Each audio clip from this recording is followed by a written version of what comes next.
Mic check, who is it? Got a crack for this shit. Based on true to life, di lang peg kung mag-spit.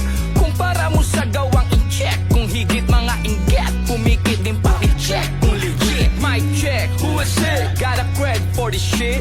Based on true to life, di lang peg kung mag-spit.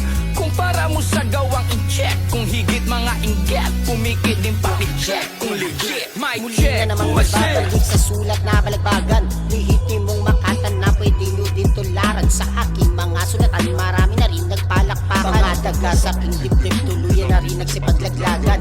Inaral ng gustong estilo pagdating sa mikropono, naging makatan ng kalyeng pribado, sindikato. Nakiuso, nakibagay dahil sa hirap ng buhay, gumawa ng hindi tama para may pang-alalay sa aking pamilya na kung saan sila ang naging lakas, sila ang naging dahilan kung bakit maraming lumalabas sa aking bibig na inyong maririnig. Mga katagang galing pa sa lihitin mo, inyong madidinig. Huling hakbang ang aking mga paa sa aking pinatawag na daanan. Kahit mangalay at magkapantos man, tuloy pa rin ako sa aking paparoonan. Balang araw naniniwala ako na magkakaroon ng mga bunga tuwang aking tinanim na mga binhi na puhunan, pagod at ispagang ko. Pinatalas na kaisipan ng karanasan ng aking napagdaanan. Anumang hamon na kabalaran ay lakas loob ko tong haharang. Para sa aking tagumpay na mimiti sa mga hamon ako ay hindi. Para sa mga mahal ko na umaasa sa laban ko na ako ay magwawa. Mic check, who is it? Got a crack for this shit.